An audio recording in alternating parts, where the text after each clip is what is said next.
요엘서 2장 1절로 17절까지의 말씀입니다.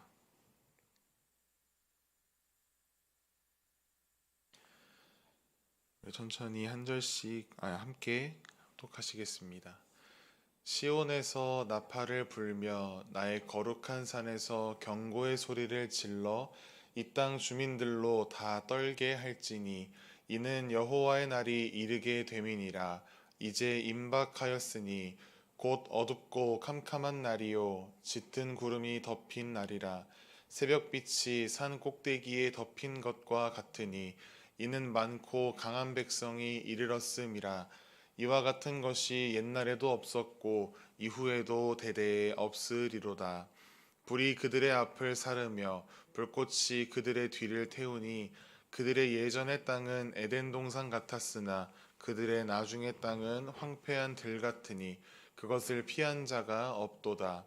그의 모양은 말 같고 그 달리는 것은 기병 같으며 그들이 산 꼭대기에서 뛰는 소리는 병거 소리와도 같고 불꽃이 건물을 사르는 소리와도 같으며 강한 군사가 줄을 버리고 싸우는 것 같으니 그 앞에서 백성들이 질리고 무리의 낯빛이 하얘졌도다. 그들이 용사같이 달리며 무사같이 성을 기어오르며 각각 자기의 길로 나아가되 그 줄을 이탈하지 아니하며 피차에 부딪히지 아니하고 각기 자기의 길로 나아가며 무기를 돌파하고 나아가나 상하지 아니하며 성중에 뛰어들어가며 성 위에 달리며 집에 기어오르며 도둑같이 창으로 들어가니 그 앞에서 땅이 진동하며 하늘이 떨며 해와 달이 캄캄하여 별들이 빛을 거두도다. 여호와께서 그의 군대 앞에서 소리를 지르시고 그의 진영은 심히 크고 그의 명령을 행하는 자는 강하니 여호와의 날이 크고 심히 두렵도다. 당할 자가 누구이랴. 여호와의 말씀에 너희는 이제라도 금식하고 울며 애통하고 마음을 다하여 내게로 돌아오라 하셨나니 너희는 옷을 찢지 말고 마음을 찢고 너희 하나님 여호와께로 돌아올지어다. 그는 은혜로우시며 자비로우시며 노하기를 더디하시며 인애가 크시사 뜻을 돌이켜 재앙을 내리지 아니하시나니 주께서 혹시 마음과 뜻을 돌이키시고 그 뒤에 복을 내리사 너희 하나님 여호와께 소제와 전제를 드리게 하지 아니하실는지 누가 알겠느냐. 너희는 시온에서 나팔을 불어 거룩한 금식일을 정하고 성회를 소집하라.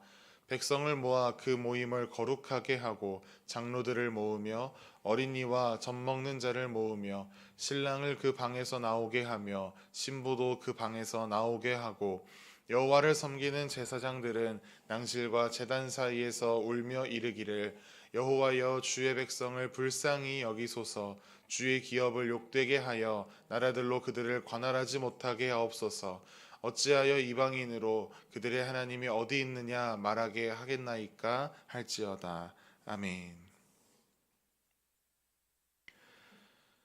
마음을 찢는 회개, 마음을 다한 돌이킴이라는 제목으로 오늘 말씀을 나누도록 하겠습니다.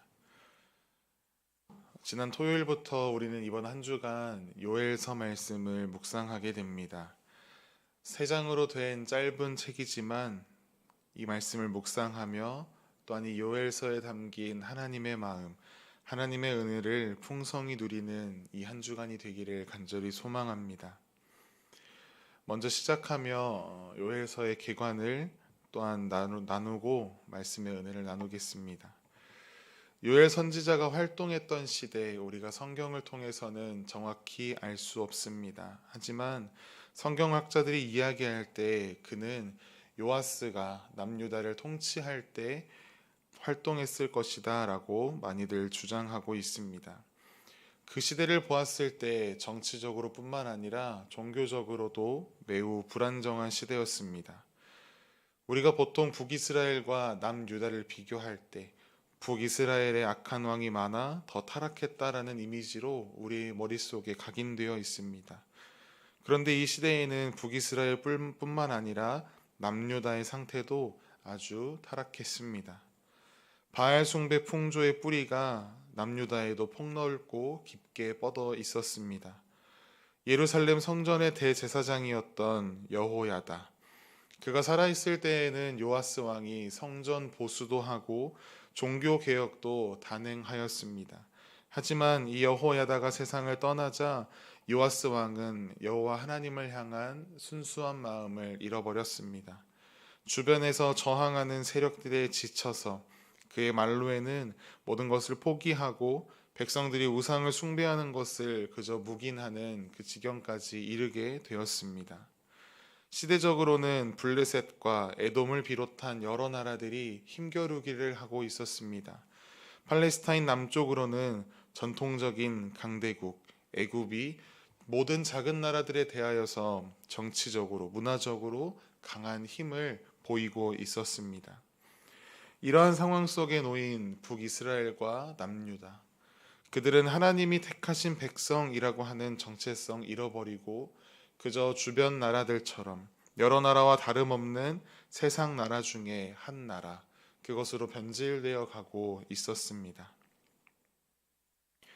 그러다가 갑작스럽게 남유다에 재앙이 닥칩니다. 그것이 바로 요엘서 1장에 소개되고 있는 메뚜기 대재앙입니다. 메뚜기가 남유다 온 땅을 휩쓸고 지나갔습니다. 전 국토가 황폐하게 되었습니다. 거기에 더해서 가뭄까지 백성들의 피해와 고통이 극에 달하였습니다. 그 모습을 본 어떤 이들은 남유다가 하나님의 심판으로 완전 망하게 되었다라고 절망합니다. 또 어떤 이들은 아니다, 우연한 자연재해일 것이다. 이번 위기 잘 넘기면 모든 것이 다시 정상으로 돌아갈 것이다 라는 이야기를 하기도 했습니다. 이처럼 우리가 말로만 들어도 너무나 어지러운 상황 속에 놓여 있는 이 상황 가운데 하나님께서 요엘 선지자를 보내셨습니다. 그리고 그를 통해 우리가 보았던 메뚜기 재앙은 단순한 자연재해가 아니라 하나님께서 당신의 백성들 모두에게 보이시는 초자연적인 역사로 장차 다가올 여호와의 날, 하나님의 심판의 날의 예시이다라는 사실을 백성들에게 깨우치게 합니다. 우리가 보통 여호와의 날이라고 이야기하면 이스라엘 백성들을 대적하는 대적자들에 대한 심판으로 많이 사용합니다. 하지만 요엘서에 이야기하는 이 여호와의 날은 이스라엘 대적들에게 향한 말이 아닌 이스라엘 남유다 자신들에게 닥친 하나님의 심판을 이야기합니다. 우리가 구약 성경에서 모세오경을 살펴보면 하나님께서 이방인들을 지칭하실 때에 주민이라는 단어를 주로 사용합니다. 가나안 주민. 그리고 이스라엘을 지칭할 때에는 그의 백성이라는 단어를 사용합니다. 그런데 오늘 본문을 살펴보시면 이스라엘 백성과 이방 족속을 칭하는 단어가 서로 바뀌어 있습니다. 오늘 본문은 하나님께서 소돔 땅을 심판하셨던 것처럼 이스라엘도 그러한 심판 당할 수 있다라고 선포하고 있습니다. 오늘 본문 7절부터 11절을 보시면 그 군대가 얼마나 위험 있는가 보여줍니다. 용사같이 달리며 성을 오릅니다. 각자의 길로 가지만 주를 이탈하지 않는 전혀 흐트러짐이 없는 완벽한 군대의 모습입니다. 그 군대는 돌파하며 나아가지만 상하지 않습니다.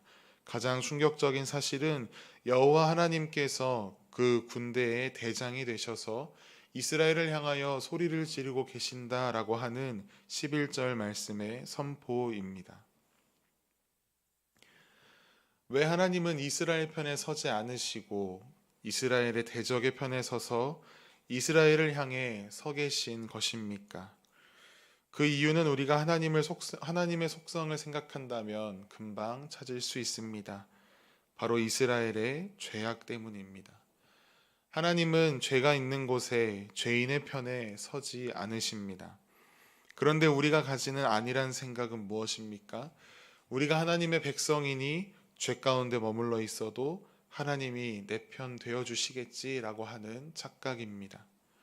죄 가운데 머물러 있다면 하나님의 심판은 결국 피할 수 없습니다. 하나님께서 이스라엘에게 등 돌리셨다라고 하는 말씀이 선포되어지고 있습니다. 하지만 이 말씀은 그저 절망으로 끝나지 않고 있습니다. 그들이 살 수 있는 방법이 소개됩니다. 오늘 본문 12절 말씀을 보십시오. 여호와의 말씀에 너희는 이제라도 금식하고 울며 애통하고 마음을 다하여 내게로 돌아오라 하셨나니. 하나님께서 이스라엘 백성에게 너희가 회개하면 용서해 주시겠다라고 하시는 말씀이 오늘 본문에 기록되어 있습니다. 그런데 이어지는 본문을 살펴보면 평소와는 다른 조금 더 디테일한 요구가 등장합니다. 13절 전반부를 보시면 이렇게 기록합니다. 너희는 옷을 찢지 말고 마음을 찢고. 성경에서 옷을 찢는다라는 표현 우리가 자주 접합니다. 마음을 다하여 통회하는 회개를 묘사하는 그런 표현입니다. 그런데 오늘 본문에서 하나님은 그런 행위 말고 정말 진정한 마음을 다한 회개로 나에게 나아오라 말씀하고 계십니다. 진정한 내면의 회개와 완벽한 마음의 변화를 하나님께서는 유다 백성들에게 원하고 계십니다. 그렇게 되었을 때에 하나님과의 진정한 관계를 맺게 될 것임을 요엘 선지자는 선포하고 있습니다. 이 말씀은 비단 심판 앞에 놓여 있는 유다 백성들에게만 적용되지 않습니다. 우리 각자에게도 모두 동일하게 주어지는 말씀입니다. 이스라엘에 언제 하나님의 심판이 임하게 될지 모르는 것처럼 우리의 삶에도 언제 끝이 올지 모릅니다. 분명히 하나님의 심판의 때가 우리에게도 도래합니다. 아직 시간이 있을 때에 어서 하나님께로 돌아가야 합니다. 할 수 있을 때 지금 당장 하나님께 돌아가 그분을 섬길 기회를 붙잡아야 합니다. 죄악이 가져다주는 편안함, 풍요함 또는 나 자신을 의지하는 그 마음에 사로잡혀서 하나님께 돌아가지 못하는 일이 없게 해야 합니다. 예수님 믿고 구원받았으니 됐어 라고 하는 마음은 나는 하나님께서 택한 백성이니 괜찮아 라고 이야기하며 자만했던 이스라엘 백성들의 모습과 다르지 않습니다. 하나님의 자녀가 되었다면 이제 안심하고 조금은 편하게 혹은 조금은 내가 하고 싶은 것 해가면서 살아가는 것이 아니라 더욱 하나님 의지하고 더욱 내 아버지 되시는 하나님께서 기뻐하시는 삶의 모습으로 우리가 나아가야 할 줄 믿습니다. 그럴 때 우리는 하나님의 백성, 하나님의 자녀로서 이 세상 가운데 승리하며 살아가게 될 것입니다. 우리가 하나님을 떠나 살아가고 있진 않은가? 내가 하나님께로 돌이켜야 하는 삶의 영역은 어떠한 부분들인가? 오늘 하루 우리에게 주신 또한 이스라엘 백성들에게 주신 이 경고의 말씀을 묵상하며 깨닫고 하나님의 은혜를 발견하여 변화되어지는 오늘 저와 여러분의 삶이 되기를 간절히 소망합니다.